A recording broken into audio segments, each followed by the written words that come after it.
Saúde. E aí, galera, vamos curtir e compartilhar esse vídeo aí, porque o YouTube tá bloqueando muito nosso canal. Um abração aí, força. Beijo, filho. Te amo, tchau.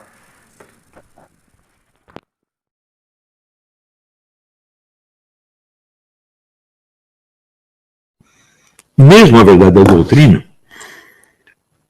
ela, ou seja, a verdade da revelação, mesmo essa chega a nós filtrada pela verdade do pensamento. Quando eu leio a Bíblia, uma coisa é o que está escrito na Bíblia e outra coisa é o que eu entendi da Bíblia. E eu só posso falar sobre esta parte. Sobre aquilo que eu não entendi, eu não posso falar. Portanto, as nossas opiniões sobre a Bíblia são apenas opiniões nossas, não são a verdade da Bíblia. Agora, essa distinção é importante. Se existe, vamos dizer, uma tradição apostólica, então essa tradição apostólica, ela subscreve certas interpretações como sendo universalmente válidas e decreta que elas constituem a doutrina da igreja. Mesmo assim, cada um que vai ler vai filtrar aquilo de acordo com as possibilidades do seu pensamento. Então, é por isso que na doutrina da infalibilidade papal se coloca lá que o Papa só é infalível em matéria de moral ou de doutrina, ou seja, quando ele opina sobre coisas que já estão decididas pela igreja. E ele não vai contra, então ele é infalível. Por quê? Porque a igreja é infalível, então ele repetiu a mesma coisa que a igreja já disse, ou tirou uma conclusão óbvia do que já está lá. Se ele disser alguma coisa a mais, é a opinião dele, não precisa estar errada necessariamente, mas é apenas opinião dele. Né? Em geral, a pessoa faz muita confusão sobre a questão da infalibilidade papal. Imagino que a igreja acredita que o sujeito é infalível em tudo. Se ele disser, né, o resultado do próximo jogo, Corinthians-Palmeiras, ele é infalível. Né? É claro que o Papa não é infalível nesse sentido. A infalibilidade do Papa é apenas a infalibilidade da própria igreja. Mas,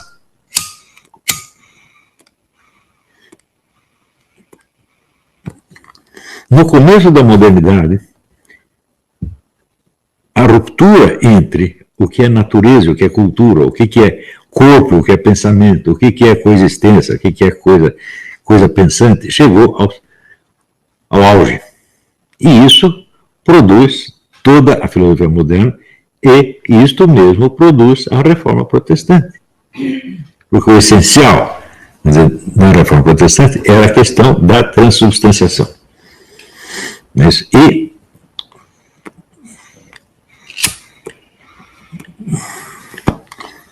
Lutero entendeu o seguinte: eu acredito que Jesus está realmente presente na hóstia, mas ele não transforma a hóstia no seu corpo. Tem a hóstia continua sendo hóstia, o pão continua sendo pão, igualzinho, não tem mudança estrutural na substância, e o Cristo entra lá de alguma maneira misteriosa que eu não sei. Ele diz, eu não sei como. Até então, o que se dizia é o seguinte: Cristo transformou o pão no seu corpo e transformou o vinho no seu sangue, materialmente. Ele diz, isto é o meu corpo, isto é o meu sangue. Como ele faz isso? Parece muito difícil para pessoas que só entendem o Cristo encarnado como ser humano. Não entenda realmente que o Cristo encarnado como ser humano é o mesmo Logos primordial que criou tudo. Para isso, você precisa estudar um pouco de metafísica, entender o que quer dizer o Logos divino. O Logos é o criador da matéria. Portanto, a matéria está à disposição dele para fazer o que ele bem entender com a matéria. Se não for isso, ele não é o Logos, e se não for o Logos, ele não é o Jesus Cristo. Ele é apenas um pastor evangélico. Ou padre católico, se quiser. A maior parte das pessoas que se metem a falar disso, elas não entendem o que é o Logos. E não entendem, portanto, que a ideia da transubstanciação, que tanto choca, né, as inteligências mais grosseiras e materiais, metafisicamente é uma exigência óbvia. Se aquele que criou a matéria não tem a matéria à sua disposição, quem mais vai ter? Não é isso?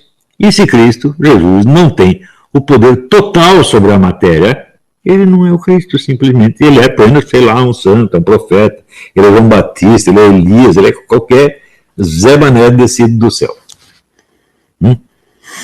Isto foi a origem de toda encrenca. Lutero, não sei que odiava a filosofia, odiava em particular Aristóteles. Odiava porque ele não tinha capacidade para isso. Você lendo os escritos de Lutero, você vê Lutero é um grande escritor, eloquente, fortíssimo, mas ele não tem um raciocínio, não tem uma demonstração, não tem nada.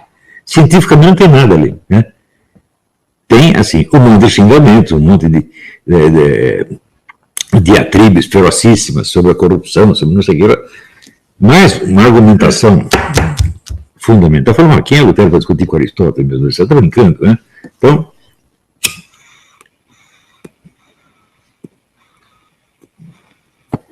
a igreja teve que se utilizar dos instrumentos criados por Aristóteles para conseguir expor certas verdades em linguagem humanamente compreensível. E uma dessas verdades é a própria noção do logo, como criador da matéria. E note bem, no credo católico está escrito que tudo que foi criado pelo Logos, por Jesus. Né? Deus Pai não criou diretamente, criou através de Jesus, através do Logos. Né? Então, o Logos é o Senhor da matéria. Isso quer dizer que ele pode transmutar nele mesmo o que ele bem deseje. Né? Ele pode se transmutar nele mesmo um espinheiro que está pegando fogo, a famosa sarça ardente, que a sarça é um espinheiro. O espinheiro fala a Moisés e é Deus que está falando. Ele pode transformar nele mesmo a abóbada celeste, num determinado lugar, onde estava lá João Batista batizando os caras, de repente a abóbada celeste, que é uma coisa do universo físico, começa a falar. E ele pode transformar nele mesmo o pão e o vinho. Por que não? Do ponto de vista do materialismo humano, aí isso é difícil. Tanto que aquele rapaz decidiu discutir comigo, ele até, veja o que ele disse. Ele disse, não, isso não é possível. Né? Jesus não poderia se transmutar no pão e no vinho, porque o corpo dele ainda estava vivo e o pão e o vinho estavam separados dele. Então, do ponto de vista do materialismo humano, aqui está o corpo de Jesus, ali está o pão e o vinho, porque as duas coisas não podem ser a mesma. Daí ele pergunta, será que ele criou uma extensão dele mesmo para pôr no pão e no vinho? Ele diz, é muito difícil pensar uma coisa dessas. Né? Não, para mim não é difícil não, porque eu sei que o Cristo é o Logos, e que o Logos é o Senhor da matéria. Não há matéria sem ele, porque, diz o apóstolo, nele vivemos, nos movemos e somos. Tudo o que existe, existe em Deus. Né? Isso quer dizer o seguinte, que se não tem Logos, não tem matéria nenhuma.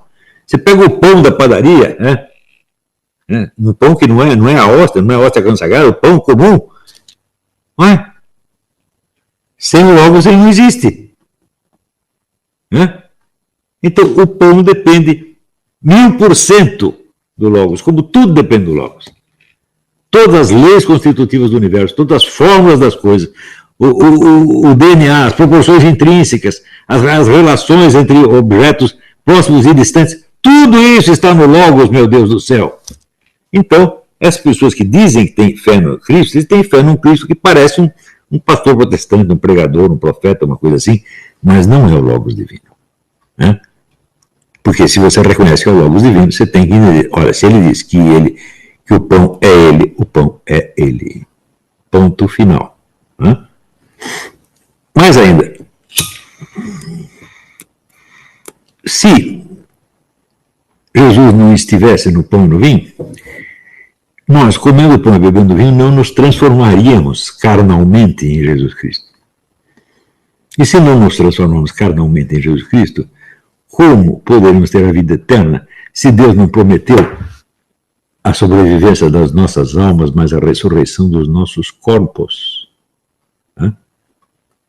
Como é que o corpo não santificado pela presença de Cristo vai ressurgir e ter a vida eterna? Isso não é questão de teologia, é questão de saber ler. Né? E saber ler não é só ler frase por frase, é saber relacionar uma frase com outra. Né? Mas, note bem, os caras me mandaram aquele vídeo do rapaz lá do Camelo, Iago Martins. Ele refutou você, não sei o que. Eu falei, bom, vamos ver, não custa. De vez em quando aparece uma refutação séria. O Fábio Salgado ia me refutando com razão. E daí eu não tinha remédio se não enxertar no que eu estou dizendo aquilo que ele tinha me ensinado. Isso é normal na atividade filosófica. Ela progride com a discussão, veritas filia temporis, dizia Santo Tomás, a verdade é filho do tempo. Ele está se referindo à verdade do pensamento, é claro, não à verdade de Deus. A verdade de Deus é eterna, não precisa do tempo. Mas a nossa precisa do tempo, quer dizer, você descobre um pedacinho, vê o outro conserta um pedaço, põe um outro pedaço, e assim vai. Né? E eu fui ver e descobri que o negócio era um besterol fora do comum. Assim, aquilo era uma confusão mental, assim, que dá vontade de dar uma injeção no cara, de haloperidol, triperidol, qualquer coisa assim, para botar a cabeça dele em ordem. O rapaz não se entende. E eu fiquei chocado, fiquei ofendido, na verdade, das pessoas me mandarem isso e dizer que é uma refutação. 17 mil pessoas foram lá aplaudir aquilo, e milhares delas vieram na minha página me encher o saco, dizendo, o cara refutou você. Eu digo, você refutou? Grande porcaria, porque afinal ele refutou um textinho de 20 linhas sobre um assunto periférico. Então não seria nada de grave alguém me refutar naquilo lá, mas eles estão falando naquele sentido de que ele humilhou o infalível, blá, blá, blá, blá. Assim, que cafajestada, que coisa estúpida, né? Daí eu fui lá ver, e assim, era um negócio que inteiramente absurdo. Por exemplo, ele dizia, Jesus disse aos escribas, vocês estão lendo a Bíblia procurando ali a vida eterna. E daí prossegue o rapaz, e ele disse que eles estavam certos ao fazer isso, porque a Bíblia dá testemunho dele. Eu digo, não, eu li o trecho inteiro, e nesse pedacinho, continua a frase. Jesus diz o seguinte, vocês ficam lendo a Bíblia, procurando nela a vida eterna, e ela dá testemunho de mim, mas vocês não vêm a mim para obter a vida eterna. Então, mesmo sabendo que a Bíblia dá testemunho de Jesus, e que Jesus é a vida eterna, eles não iam a Jesus, ficavam só lendo a Bíblia, buscando ali a vida eterna. Ou seja, o homem falsificou a coisa para argumentar contra mim. Falsificou as palavras do próprio Jesus. Isso é coisa que se faça, né? Isso é coisa que um cristão, mesmo não sendo pastor, possa fazer? Não, não pode fazer. Só que depois ele diz o seguinte, nenhum protestante jamais afirmou que a Bíblia é a condição suficiente para obter a vida eterna. Digo, como não? Se você mesmo acabou de dizer isso, se você disse que o Cristo aprovou o que aqueles caras estavam fazendo, de buscar a vida eterna na Bíblia, você está concordando com isso. Não só concordando, como você está escorando na autoridade de Jesus Cristo para dizer isso. Então, logo, você diz isso, você diz que ninguém jamais disse. Né? O que é isto? É aquela confusão de analfabeto funcional. Eu não acredito que ele seja desonesto, mas é o seguinte, só o brasileiro consegue ser burro ao ponto de parecer desonesto. Precisa caprichar muito na burrice. Né? Ele não é claro que ele não é desonesto, claro que ele é sincero. Ele simplesmente é uma mente confusa. Ele não se entende a si mesmo. Né? Então, mais tarde o cara se mete a corrigir o meu grego, dizendo, Olavo, que vocês estão conhecedor do grego. Mentira. Eu disse no mesmo texto, eu disse, eu conheço só um pouquinho de grego, conheço o suficiente para consultar dicionário e verificar o sentido de uma palavra ou outra. E foi isso que eu disse. E não disse isso por modéstia, disse simplesmente porque é verdade essa. É assim. Então, vamos dizer, eu digo que você domina uma língua quando você é capaz de conversar nela razoavelmente, escrever nela de maneira correta, se possível até elegante. E nesse sentido, eu só posso dizer que eu domino, além do português, o francês, o inglês e o espanhol. Em italiano, eu leio perfeitamente, até sem dicionário, mas não consigo escrever em italiano. Romeno, eu leio muito mal, não consigo escrever.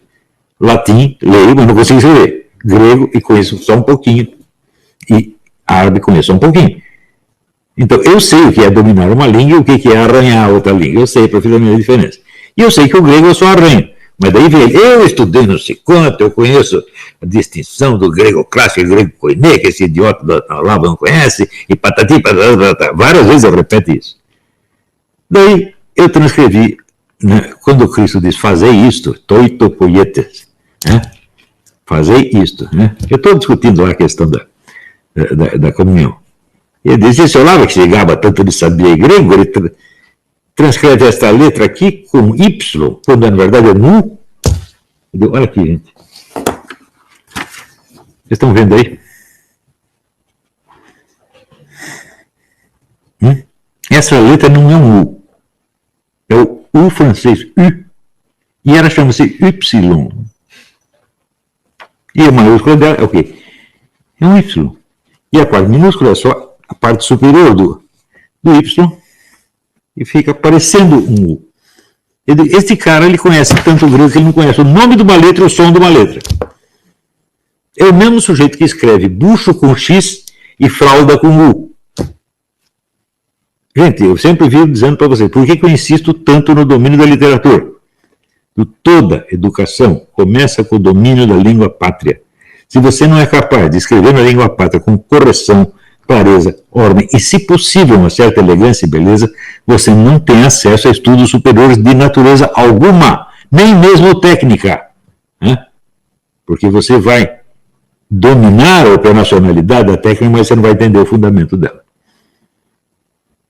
Então, chega esse cara que escreve bucho com X e vem me dar lição de grego e lição de teologia.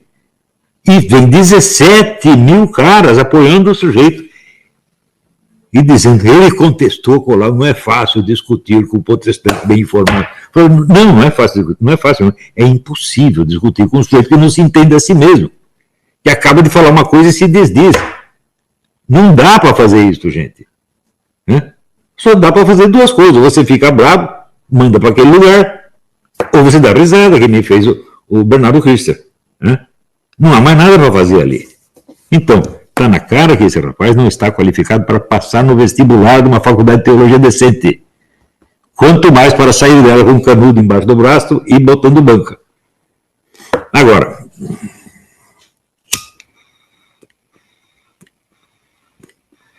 esses problemas todos da teologia protestante e do seu confronto com a Igreja Católica, não dá para entendê-los sem uma formação filosófica sólida. Porque todo o vocabulário usado de parte a parte é filosófico. Claro que existem objeções sérias de parte a parte. Eu li grandes filósofos protestantes, o Hermann Doerr, eu li e falei, olha, isso aqui, discutir com o Hermann Doerr, sim, seria difícil. Mas as pessoas dizendo que discutir com este rapaz é difícil, só é difícil porque ele não está entendendo nada e ele fala coisas sem sentido, e você refutar o sem sentido é impossível, você só pode mostrar que não tem sentido. Você está dizendo isso ou está dizendo o contrário disso? Ele não sabe, ele mesmo não sabe. É apenas, vamos dizer, o que unifica o discurso dele é apenas um sentimento, um desejo intenso de desmentir o Olavo. E através de um textinho de 20 linhas que o Olavo escreveu, você desmoralizar o Olavo. Por quê? Porque no Brasil existe esta ideia de que é obrigatório você errar. O erro não é apenas perdoar, o erro é obrigatório, porque é o erro que prova que você é humano. Escuta, desde quando a imperfeição humana inclui a obrigação de errar? Não se estirar, isso é uma noção diminuída e humilhante. Por exemplo, eu li a obra inteira do Lila Vera, inteirinha, não faltou uma linha. Eu nunca discordei dele numa palavra. E ele continua sendo um ser humano imperfeito. Por quê? Ele nunca errou, mas ele não disse tudo. Eu posso acrescentar alguma coisa ali. O Eric Wegener, eu nunca discordei de uma linha do Eric Wegener, mas eu acrescentei algo. Eu acrescentei a teoria do quadro discurso que reforça o que ele está dizendo, além mesmo do que ele percebeu. Então, quando você pega um grande filósofo, qual é o problema de você concordar com tudo? Você fica humilhado porque tem que concordar com tudo? Você fica humilhado porque o cara tem razão em tudo? Mas que mente mais mesquinha e porca é a sua? Só que isto já está arraigado na cultura brasileira.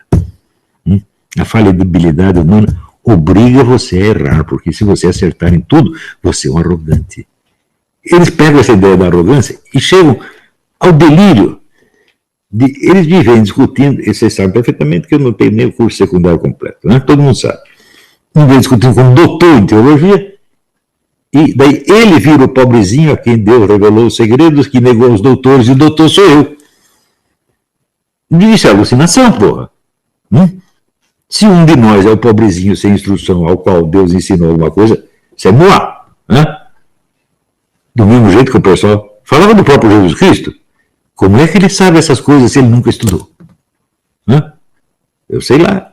Bom, ele já sabia antes, porque ele é o Logos Divino. Eu não sou o Logos Divino, mas certamente Deus me ensinou alguma coisa. Por quê? Porque eu pedi, porque eu queria, porque eu precisava. Muitas vezes, eu rezei pedindo para entender alguma coisa e entendi. Antes mesmo de ter estudado. Isso acontece para qualquer um que queira. Não acontece com esses caras porque eles não querem, porque eles não acreditam. Eles não acreditam na inteligência humana. Por que não acreditam na inteligência humana? Porque todo o peso de 4 séculos de cultura moderna criou um abismo entre a mente deles e o mundo físico. O mundo é incognoscível. Tudo que tem na nossa mente são construtos culturais. Nós chegamos ao absurdo das pessoas acreditarem que a identidade sexual do sujeito é um construto cultural separado da realidade física, de como isto seria possível. Por exemplo, o sujeito ele nasceu no sexo masculino, mas ele quer ser mulher. Como é que ele vai querer ser mulher se não existe mulher? Se tudo é um construto, a identidade masculina é um construto artificial, e a de mulher também. Então ele quer apenas trocar de construto, trocar de estereótipo, é isso que ele quer? Mas se ele quer apenas trocar de estereótipo, com que direito ele diz, eu estou num corpo de homem, mas verdadeiramente sou mulher? Nós chegamos a esse ponto de estupidez, isso é estupidez. Isso não tem nada a ver com sexo, isso é burrice. Burrice elevada ao centésimo do 30º milésimo do cubo. Né?